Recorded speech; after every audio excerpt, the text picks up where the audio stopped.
It's like we're making a movie about movies. And the only way movies are made is because there's a group of people that, for some sick reason, have chosen this is how they want to live.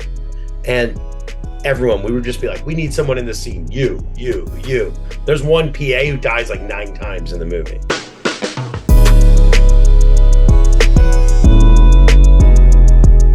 Hi, Orson.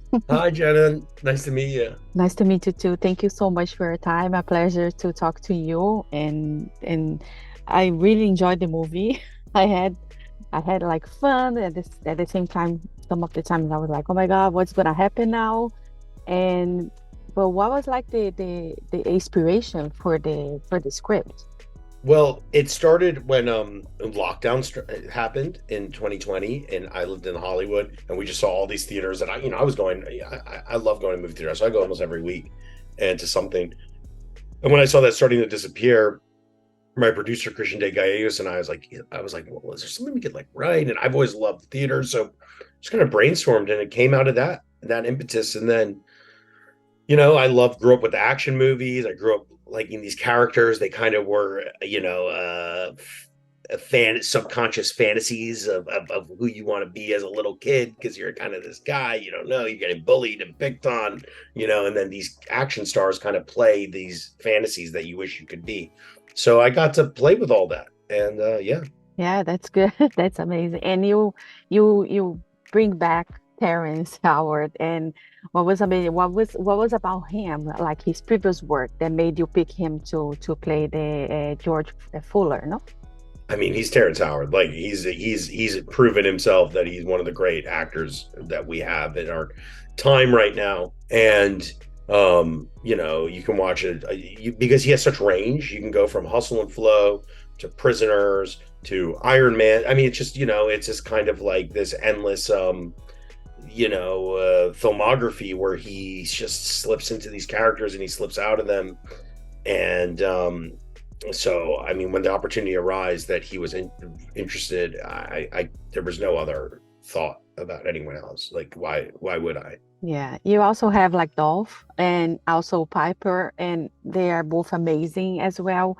What was about them, especially like the relationship that the Piper's character has with Terrence's character? I love that too. But what was about them that made you pick them? Well, Dolph was always in the back of my head as someone I'd want to be the role of Claude Luc Hallyday. I grew up loving him as a kid, as an action star. And I just think he had more range than kind of what he'd been doing recently, even though he'd been in like Aquaman and he's great and all that. I just was like, I want to see him be a character actor. So when he was into it, we had a bunch of conversations. I went down to New Mexico and met him, and it just was like, yeah, this guy's perfect. Like, what else are we gonna do? Like, it's an honor to work for him. And then Piper, we couldn't figure out how to cast that role, and it was really written as a young man, and we were like, let's change it.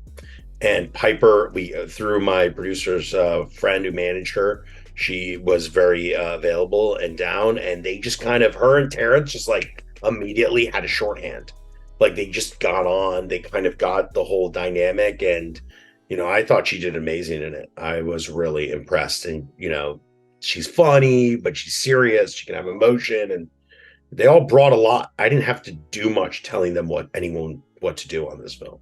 They told me what to do. So let's talk about like bringing back the actual movie theater. What was like difficult to find it? How was like the dynamic to find the perfect one? And then because I saw that we have like space to do like those stunt scenes. And how was like the research process to find the perfect movie theater?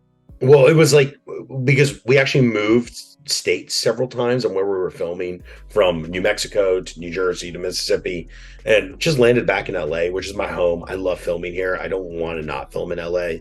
And I just, I actually worked as a location manager for a while. So I kind of like was like, I can like hustle this up for our like measly budget. And I found the Warner Grand in San Pedro, and they were so gracious to us. And it was like, I walked in, I was like, this is it. Like, I went by myself, walked in, called everyone, like, everyone needs to come down here right now. Like, this is we don't need to look, we're done. And it was a really happy accident that we ended up filming in LA, because I don't know if I could have found that anywhere else. It's so unique. Yeah. What was like the biggest challenge for you?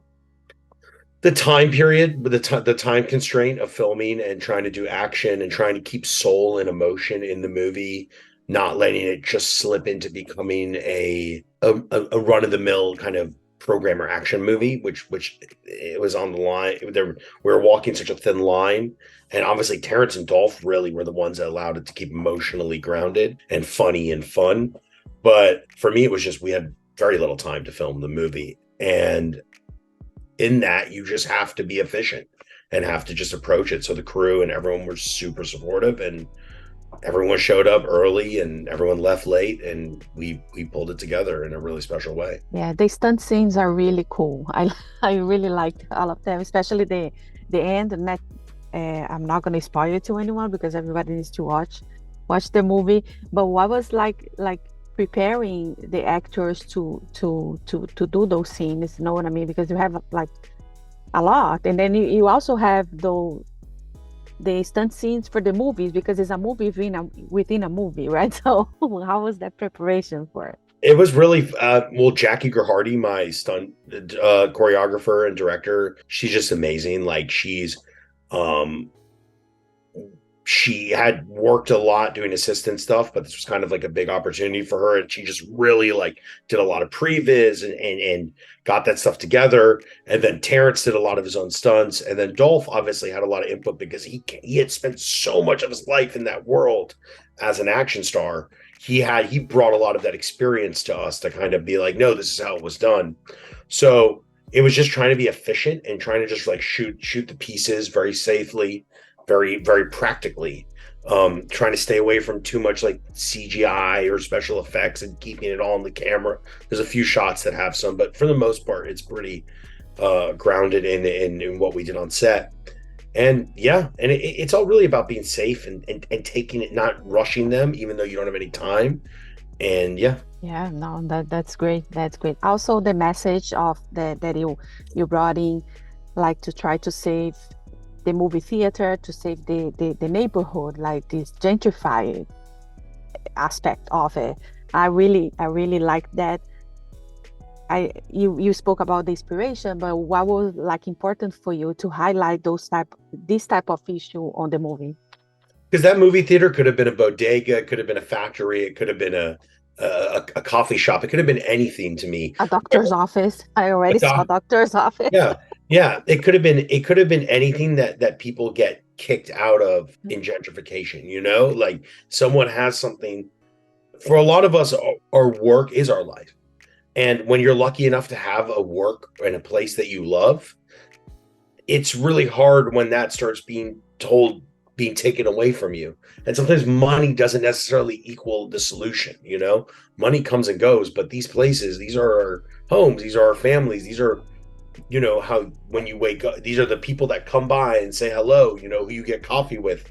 So I just think we were having this rampant gentrification and corporate takeover in all of the world, but especially throughout art, with kind of tech so deep with their hands in everything, in journalism and film and in photography, NFTs and all of this, and it's taking away the community and it's taking away the neighborhood.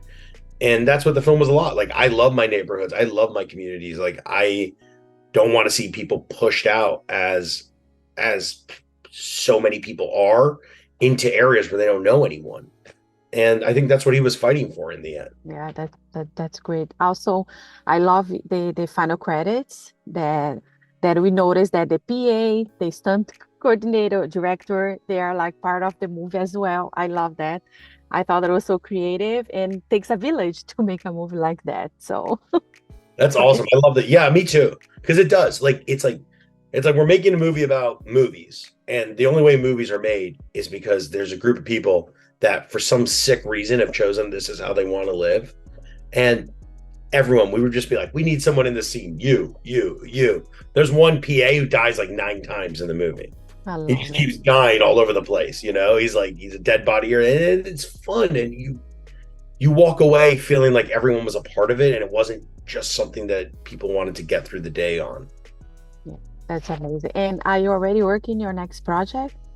I got a bunch of stuff I'm writing. I got some stuff I'm trying to work. Obviously, the last 5 or 6 months have been a little bit tumultuous for the film industry and what our future is. I think we're gonna go through some growing pains, but yeah, I got a bunch of stuff I want to do, and some of them are not in the action genre. One of them is not even is a full drama. Um, but I've always wanted to explore anything. I never wanted to kind of just pigeonhole myself in one idea, or one place, because that's the beautiful thing about film. It's a language and it's always evolving, and I want to be part of the evolution of it. Amazing. Also, I just want to thank you so much for your time. A pleasure to meet you. And I hope one day we meet in person and a lot of success. Thank you so much. Thank you so much. This was really nice. Thank you. Bye. If you like this video, don't forget to comment, to like, and subscribe to our channel right here.